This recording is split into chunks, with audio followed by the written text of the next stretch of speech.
আমাদের অনন্য স্টোরি সকল প্রকার পার্ট গল্প দেখতে আমাদের চ্যানেলটি সাবস্ক্রাইব করে পাশে থাকা বেল আইকনটিতে ক্লিক করে অল নোটিফিকেশন অন করে দিন।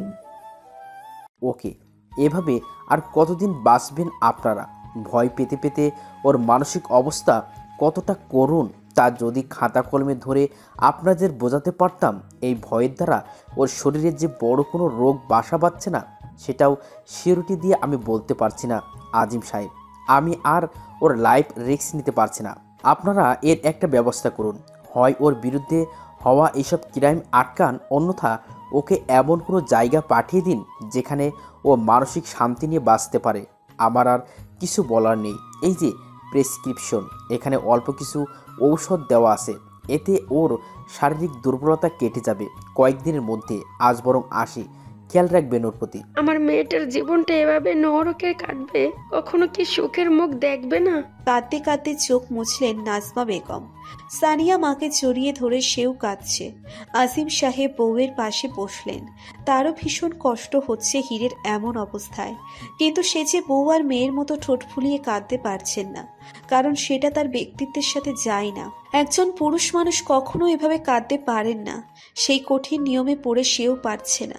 তাই বউ আর মেয়েকে সামলানোর ভারটা কাঁধে তুলে নিলেন। হীর একদম ঠিক হয়ে যাবে বলে আশ্বাস দিলেন আজিম সাহেব। শাবাব হীরের মাথার কাছে মূর্তির মতো দাঁড়িয়ে আছে। তার কষ্ট হওয়ার চেয়েও রাগ হচ্ছে বেশি। বুকের ভেতরে প্রতিশোধ নেওয়ার জন্য দপদপ করছে আগুন। তারা হীরকে বারবার এভাবে আঘাত করেই যাবে আর সে শুধু চুপচাপ দেখে যাবে। সেটা কি করে হয়? শুধু চুপচাপ দেখার জন্য তো সে এতগুলো বছর হীরের থেকে আলাদা থাকেনি। হীরের থেকে আলাদা থাকার যে কারণ সেটা তো এবার প্রয়োগ করতেই হবে। অনেক হয়েছে লুকোচুরি খেলা, আর নয়। হঠাৎ বেজে উঠল শাবাবের ফোন। সঙ্গে সঙ্গে ঘোর কাটল শাবাবের। চমকে উঠে পকেট থেকে ফোনটা বের করতে স্ক্রিনে ভেসে উঠল প্রাইভেট নাম্বার। শাবাব আর দাঁড়িয়ে না থেকে বের হয়ে গেল রুম থেকে। নিজের রুমে গিয়ে কলটা রিসিভ করে কানে তুলতেই ওপাশ থেকে মেয়েলি কণ্ঠ ভেসে আসলো। মেয়েটা শাবাবকে স্যালুট করলো। শাবাব এপাশ থেকেই আন্দাজ করে নিল। শাবাব ছোট্ট করে নিঃশ্বাস ফেলে বলল, এনি আপডেটস? ওপাশ থেকে মেয়েটার কোমল কণ্ঠে জবাব এলো, নো স্যার, আমরা আপনার কল পেয়ে সঙ্গে সঙ্গে ওই আগন্তুকের পিছু নেই, কিন্তু আমরা তার কাছে পৌঁছাতে তার একটা গাড়ি এসে তাকে সেভ করে নিয়ে যায়। যদিও সে পুরোটা সেফলি গাড়িতে উঠতে পারেনি। ইভানের পিস্তলের গুলি তার বাম পায়ে গিয়ে লেগেছে। আমাদের হাতে আর কয়েক মিনিট সময় থাকলেই আমরা তাকে ধরে ফেলেছিলাম প্রায়, কিন্তু ড্যাম। স্যার রিল্যাক্স হন। আশা করছি আমরা বিভিন্ন হসপিটালগুলোতে খোঁজ করলে ওই লোকের সন্ধান পেলেও পেতে পারি। কারণ স্যার, ওর পায়ে গুলিটা যে অ্যাঙ্গেলে বেঁধেছে তাতে কোনো অভিজ্ঞ ডাক্তার ছাড়া তার ট্রিটমেন্ট করা পসিবল না। আর হলেও তার বাঁচার আশা শূন্য। অলরাইট, তোমরা ওকে খুঁজে বের করো। মনে রেখো, ওকে খুঁজে পেলে ওর উপরের কলকাঠি নাড়া মাথাগুলো কারা সেটা একটু হলেও আন্দাজ করা যাবে। Sure sir. অলরাইট। আর স্যার, রাবিবের জন্য কি ব্যবস্থা করা যায়? রাবিবের নামটা শুনতেই যেন মাথায় রক্ত উঠে গেল শাবাবের।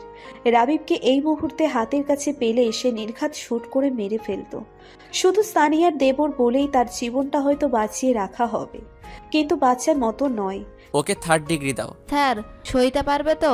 শাবাব বাঁকা হাসলো, ঘাড় বাঁকিয়ে বলল, হীরের দিকে হাত বাড়ানোর আগে ওর ভাবা উচিত ছিল ওর সাথে ভবিষ্যতে কি ঘটবে, সেটা ও সইতে পারবে কিনা। স্যার, আরব বলেছিল ওর হাত পা ভেঙে গুড়িয়ে দিলেই ও বাসার আশা ছেড়ে দিবে। শাবাব ভাবুক কণ্ঠে বলল, ওকে ফাইন, তবে তাই করো। আমারও মনে হচ্ছে ও এত টর্চার নিতে পারবে না। দেখা যাবে টর্চার করার নাম শুনলেই ও শেষ। মেয়েটা হাসলো, বলল, ইয়েস স্যার, আর একটা কথা। হ্যাঁ বলো। হীর পরি এখন কেমন আছে স্যার? শাবাব দীর্ঘশ্বাস ফেলল, হাতে ধরে রাখা প্রেসক্রিপশনটার দিকে তাকিয়ে বলল, now she is fine, but কতক্ষণ ফাইন থাকবে I don't know. Don't worry sir, she will be fine. আর আমরা আছি তো তার জন্য।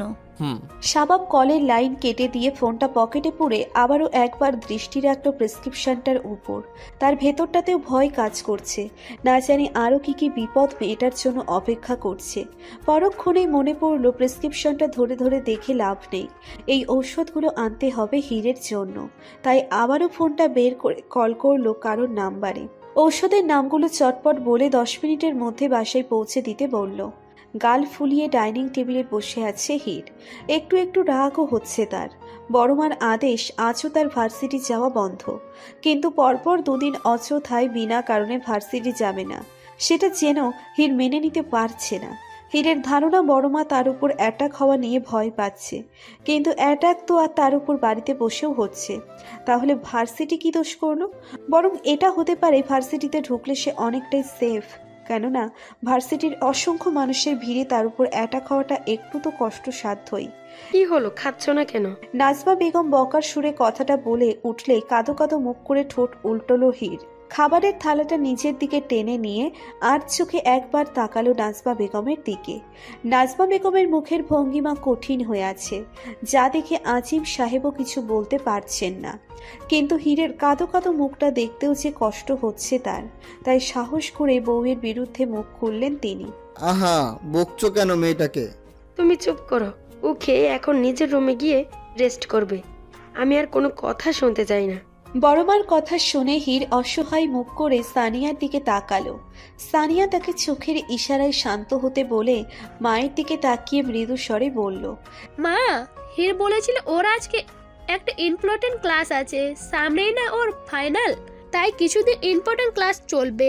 টিচাররা ওদের এক্সামের ব্যাপার অনেক নোটিশ দেবেন, তাও খুব ইম্পর্টেন্ট মা। তাই বলছিলাম কি যেতে দাও না, দরকার পড়লে ভাইয়া যাক ওর সাথে। নাজমা বেগম কঠিন দৃষ্টি নিক্ষেপ করলেন সানিয়ার দিকে, রুক্ষ স্বরে বললেন, ইম্পর্টেন্ট ক্লাস থাক আর যাই থাক, আমি ওকে আজ কোথাও বের হতে দিব না, এটাই ফাইনাল। মেয়েটার উপর থেকে ফারা মোটে কমছেই না, আমি আর কোনো ঝুঁকি নিতে পারবো না।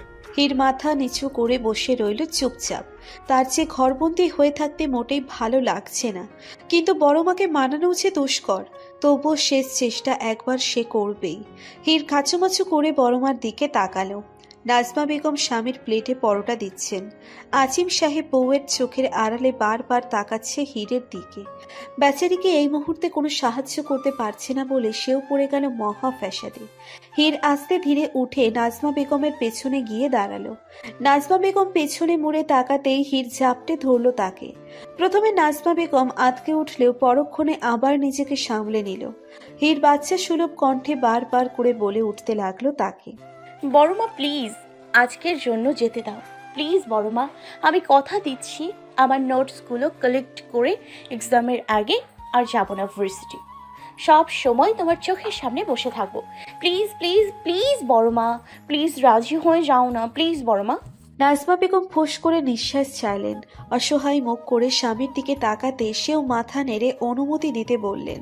সানিয়া মুচকি হেসে বলল, দিয়ে দাও না পারমিশন, ও এত করে যখন বলছে। নাজমা বেগম সানিয়ার কথার মাঝখান থেকে বলে উঠলেন, অনুমতি দিতেই পারি, কিন্তু তুমি বাইরে থাকলে তো আমি টেনশনে শেষ হয়ে যাব মা। হীর নাজমা বেগমকে ছেড়ে সোজা হয়ে দাঁড়ালো। ঘাড় ঘুরিয়ে একবার শাবাবের রুমের দিকে ইশারা করে বলল, তোমার ছেলেকে বলো আমার সাথে যেতে, তাহলে তো আর কোনো টেনশন থাকবে না। নাজমা বেগম আবারও কাজে হাত লাগিয়ে চিন্তিত মুখে বললেন, স্বভাব থাকলে তো আমি আর বাদ সারতাম না, কিন্তু সে তো সকাল থেকে বাসায় নেই, বেরিয়েছে কোথাও একটা, বলেছে ফিরতে একটু লেট হতে পারে। আজিম সাহেব কপাল কুঁচকে তাকালেন নাজমা বেগমের দিকে, ভারী কণ্ঠে বললেন, কোথায় গেল স্বভাব? জানি না, বললো কাজ আছে। সবার মুখেই চিন্তার ছাপ। সেই ফাঁকে হীর আরও একবার পারমিশন করিয়ে নিল বের হওয়ার জন্য। সবার নাস্তা শেষে যে যার কাজে ব্যস্ত হয়ে গেল। হীরও বেরিয়ে যায় ভার্সিটির উদ্দেশ্যে। হীরের গাড়ির ড্রাইভার ফিরোজ 3 দিনের ছুটি কাটিয়ে আবারও কাজে জয়েন করলো। আগের মতোই নিয়ম মেনে হীরের গাড়ির দরজা খুলে দিয়ে সুন্দর করে বলে উঠল, গুড মর্নিং ছোট ম্যাডাম। হীর মুচকি হেসে গাড়িতে উঠে বসতে বসতে বলল, গুড মর্নিং ফিরোজ ভাই। ফিরোজ ভাই কথাটা একদমই নতুন ড্রাইভার ফিরোজের কাছে। এর আগে কখনো হীর তাকে এভাবে করে গুড মর্নিং উইশ করেনি। ফিরোজ ঠোঁটের কোণে হাসির রেখা টেনে আবারও বলল, ছোট ম্যাডাম, আমার একটা মেয়ে হয়েছে, মাশাল্লাহ, দেখতে না ঠিক আপনার মতন। হীর হেসে উঠল, মাথা দুলিয়ে বলল, তাই নাকি? তা কি নাম রাখলে তোমার জেরক্স কপি? ফিরোজ দাঁত কেলিয়ে হাসল, গাড়ির স্টিয়ারিং ঘোরাতে ঘোরাতে বলল, আপনার নামে নামকরণ করেছি ম্যাডাম। আমার বিবি আপনার ভীষণ পছন্দ করে কিনা, তাই সে যখন প্রেগনেন্ট ছিল তখন সবসময় আপনার ছবি দেখতো, বলতো যে এই সময় তুমি যারে বেশি দেখবা বাচ্চার গঠন ঠিক তার মতোই হইব। হীর বিস্মিত কণ্ঠে বলল, সিরিয়াসলি? ফিরোজ তুমুল বেগে মাথা নেড়ে বলল, হ্যাঁ ম্যাডাম, এমনটা হয়। আমি অনেক দেখেছি ছোটবেলায়। আমাদের মা চাষিদের দিনে তো আর এইসব মোবাইল ফোন ছিল না, আর তারা তখন বাড়িঘরে ছেড়েও বেশি বের হতো না। তাই মনে করেন তাদের নিজেদের মতো দেখতে সবই হতো, কারণ তারা তো আয়নায় নিজেদের ছাড়া বাইরের কাউকে দেখতো না। তাই মাও যেমন হতো, মেয়েও তেমন হতো। হীর খিলখিল করে হেসে উঠল। ফিরোজের কথাটা তার বেশ মনে লেগেছে। হীরকে হাসতে দেখে ড্রাইভারও হাসতে লাগলো। হীর হাসতে হাসতেই নিঃশ্বাস ফেলল। তোমার বউকে আর আমার জেরক্স কপিকে নিয়ে একদিন আসবে কিন্তু আমাদের বাড়িতে। তাদের দুজনকে দেখার লোভ নিয়ে আমি বেশি দিন থাকতে পারবো না কিন্তু। ফিরোজ হ্যাঁ সূচক মাথা নেড়ে বলল, আপনার আদেশে শিরোধার্য ম্যাডাম। পরের বার ছুটি নিয়ে তারপর দুজনকে সঙ্গে করে নিয়ে হাজির হয়ে যাব। অবশ্যই আসবে। গাড়ি মেইন রোড পেরিয়ে অনেকটাই এগিয়ে এসেছে। গাড়ির ভিতর হীর আর ড্রাইভারের টুকটাক কথা হওয়ার মাঝেই হীরের নজর পড়ল ড্রাইভারের মাথার কাছের ছোট্ট আয়নার উপর। আয়নার স্বচ্ছ কাছে স্পষ্ট দেখা যাচ্ছে তাদের গাড়িকেই ফলো করে ধেয়ে আসছে 5টা কালো গাড়ি। প্রথমে খেয়াল না করলেও এবার বেশ সন্দেহ হচ্ছে হীরের। গাড়িগুলো তাদের গাড়িকেই ফলো করছে। হীরের বুকের ভেতরটা মোচড় দিয়ে উঠল। ফিরোজকে উদ্দেশ্য করে বলল, ওই গাড়িগুলো কি আমাদের গাড়িকে ফলো করছে ফিরোজ ভাই? হীরের কথা শুনে ফিরোজ আয়নার দিকে দৃষ্টিপাত করল। সত্যিই তাদের গাড়িকে পিছনের গাড়িগুলো ফলো করছে। ফিরোজ ভয়ার্থ দৃষ্টিতে পাশের আয়নায় দৃষ্টি নিক্ষেপ করল। শকুনের নজর নিয়ে ধেয়ে আসছে গাড়িগুলো। হীরকে কি করে বাঁচাবে এখান থেকে? ফিরোজ নিজেও ভয়ে সিটিয়ে যাচ্ছে। তবুও হীরকে বারবার অভয় দিয়ে বলতে লাগলো, ছোট ম্যাডাম, আপনি নিশ্চিন্তে থাকুন। আমি যতক্ষণ বেঁচে আছি আপনার গায়ে একটা ফুলের টোকাও আমি লাগতে দেব না। আপনাদের নুন খেয়েছি আমি, আমার জীবন দিয়ে হলেও আমি আপনাকে বাঁচাবো। এই বলেই গাড়ির স্পিড হাই করে দিল ফিরোজ। হাওয়ার বেগে গাড়ি ছুটছে তাদের, কিন্তু অ্যাটাক গাড়িরও কম যায় না। তারাও হাই স্পিডে গাড়ি স্টার্ট দিল, আর এমনভাবে ছুটে আসছে যেন এই ধরে ফেললো বলে। হীর গাড়ির সিটের সাথে সিটিয়ে বসলো। ভয়ে তার ভেতরটা কাঁপছে। কি হবে ভাবতেই কান্না পাচ্ছে ভীষণ। পেছনের হিংস্র কুকুরগুলো আজ ওকে খুবলে খাবে নিশ্চিত। আজ তার বাঁচাও অসম্ভব। আকস্মিক গাড়িতে ধাক্কা খেয়ে এক সিট থেকে অন্য সিটে হুমড়ি খেয়ে পড়ল হীর। গাড়িগুলো তাদের গাড়িকে ধরে ফেলেছে। দুই পাশ থেকে দুটো কালো গাড়ি বারবার ধাক্কা দিয়ে চলেছে তাদের গাড়িকে। হীর সিট থেকে নিচে নেমে পড়ল। এক কোণে গুটিসুটি মেরে বসে পড়তে আবারও সজোরে ধাক্কা খেয়ে হেলে দুলে গেল গাড়ি। ফিরোজ কাঁপা কাঁপা হাতে গাড়ির স্টিয়ারিং ঘুরিয়েই যাচ্ছে। তার গলা শুকিয়ে কাঠে পরিণত হয়েছে। এখান থেকে কি করে মুক্তি মিলবে তাদের? আকস্মিক পিছন থেকে একটা গাড়ি এসে তাদের গাড়িকে সজোরে ধাক্কা মারতেই ব্যালেন্স হারিয়ে গাড়ির সামনের কাঁচ ভেঙে বাইরে ছিটকে পড়ল ফিরোজ।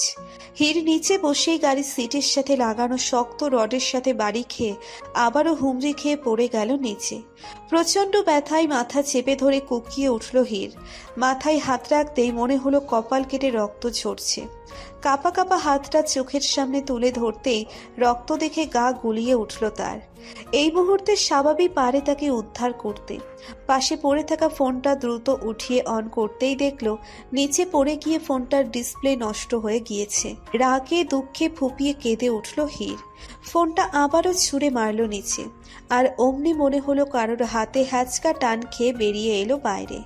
হেলে দুলতে দুলতে দাঁড়াতেই আবারও হুমড়ি খেয়ে পড়ে গেল পিচ ঢালা রাস্তায়। আচমকায় চোখের সামনে সবটা ঘোলাটে হয়ে উঠল।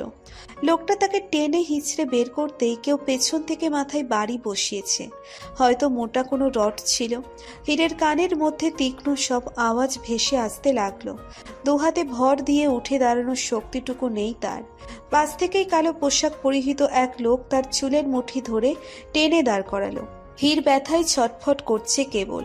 কোনো শব্দ উচ্চারণ করা এই মুহূর্তে তার পক্ষে সম্ভব না। হীর দাঁড়াতে দাঁড়াতে খেয়াল করলো শুধু একজন নয়, বাকি সবাইও একই পোশাকে আছে। আলাদা বলে কাউকেই মনে হচ্ছে না, সবাই একজনেরই পোশাক গন্ডা। যে লোকটা হীরকে ধরে দাঁড় করালো তার পাশ থেকেই একজন বন্দুক তাক করলো হীরের কপাল বরাবর। হীর ঘোলাটে দৃষ্টিতে তাকে দেখতে লাগলো। লোকটা হীরের দিকে তাকিয়ে পৈশাচিক হাসিতে প্রচণ্ড শব্দে কেঁপে উঠল প্রকৃতি।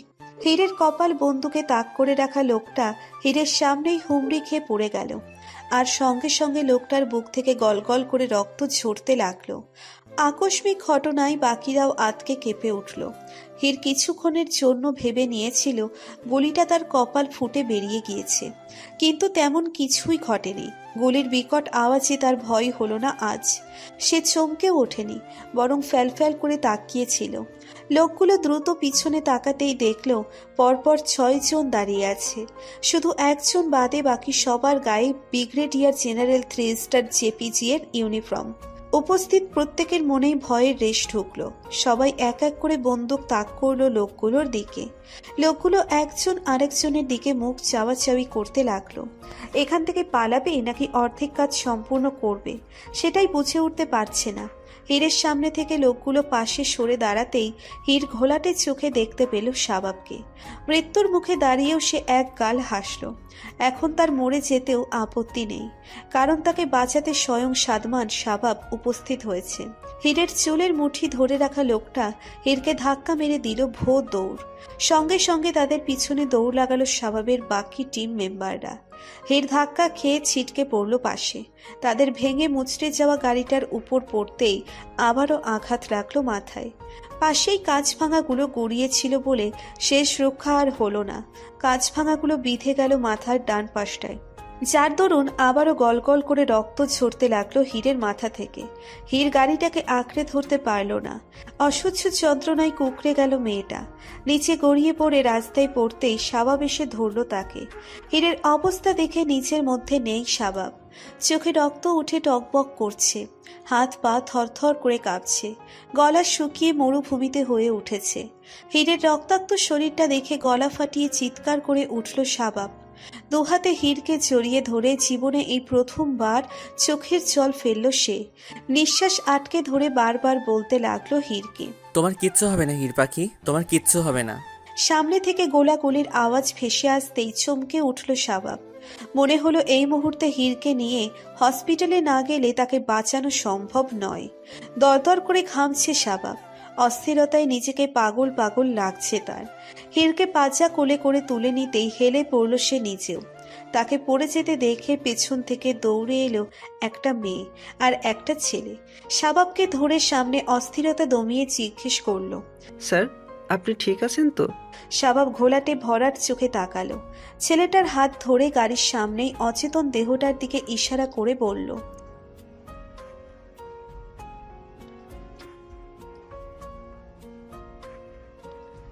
শাবাবের অর্ডারে দৌড়ে গেল ইভান।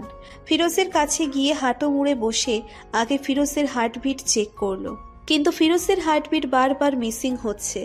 ইভান আর দেরি না করে ফিরোজকে কাঁধে তুলে নিয়ে দ্রুত গাড়ির দিকে অগ্রসর হলো।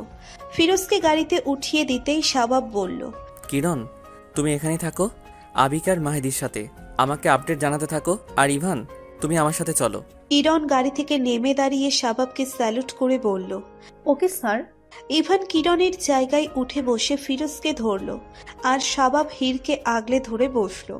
ড্রাইভারকে হসপিটালের দিকে যেতে বলাতে সেও হাই স্পিডে গাড়ি স্টার্ট দিল। হীরের অবস্থা ক্রমশ খারাপ হয়ে পড়ছে, শরীরটা যেন বরফ হয়ে উঠেছে মুহূর্তেই। তবুও শাবাব আশা ছাড়তে পারছে না, হীরের কিছু হতেই পারে না। এদিকে ফিরোজেরও একই অবস্থা, ঠান্ডা বরফ শীতল শরীর নিয়ে সেও অচেতন হয়ে পড়ে আছে। 10 মিনিটের মাথায় হসপিটালের সামনে গাড়ি এসে থামতেই ইভান দৌড়ে গেল হসপিটালের ভেতরে। সঙ্গে করে ডাক্তার এবং নার্সদের নিয়ে হাজির হলো। সাথে এলো 2টো স্ট্রেচার। দুজনকে 2টো স্ট্রেচারে শুইয়ে দিয়ে ডাক্তাররাও ছুটলেন এমার্জেন্সিতে। ওটির সামনে এসে পাথরের মতো জমে বসে রইল শাবাব। হীরের এই অবস্থা বাবা মাকে কি করে জানাবে সে? এই মুহূর্তে মাথায় যে কাজ করছে না তার। স্টিলের চেয়ারগুলো ধপ করে বসে পড়ল শাবাব। দাঁড়িয়ে থাকার যে শক্তি নেই তার মাঝে। চেয়ারে বসে পড়ে দুহাতে পুরো মুখটা একবার মালিশ করে ডায়াল করলো মায়ের নাম্বারে। সবাইকে হসপিটালের নাম বলে আসতে বলে চুপচাপ মাথা হেলান দিয়ে বসে রইল সে। ইভান আস্তে ধীরে এগিয়ে এসে বসলো শাবাবের পাশে। শাবাবের হাতের উপর হাত রেখে সান্ত্বনা দিয়ে বলল, স্যার বি স্ট্রং প্লিজ। জানি পসিবল না, বাট ইম্পসিবলও নয়। আমি আপনাকে কি বলে সান্ত্বনা দিব আমার জানা নেই, কিন্তু এতটুকু বলবো প্লিজ এইভাবে হাল ছেড়ে দিবেন না। শাবাব চাপা আর্তনাদ করে উঠল। কষ্টে তার ভেতরটা দুমড়ে মুচড়ে যাচ্ছে। স্টিলের চেয়ারগুলোতে ধুমধাম করে কতগুলো বাড়ি মেরে আবারও দুহাতে মুখ চেপে ধরল। নিজের মনকে কি করে বুঝ দেওয়া যায় জানা নেই শাবাবের। ইভানও আর কিছু বলে সান্ত্বনা দেওয়ার ভাষা খুঁজে পেল না। ইভান উঠে গেল ফোন নিয়ে। ওদিকের আপডেট দিয়ে মেসেজ পাঠিয়েছে কিরণ। শাবাবের মনের উপর দিয়ে কি যাচ্ছে সেটা ভেবেই ইভানকে মেসেজ পাঠালো সে। ইভান ফোন নিয়ে চেক করতে করতে বাইরে চলে গেল। শাবাব এখনো পাথরের মতো বসে আছে। ভেতরটা যেন অনুভূতি শূন্য হয়ে যাচ্ছে। বুঝতে পারছে না কষ্টের পাহাড়টা ঠিক কতটুকু আকাশ ছিল।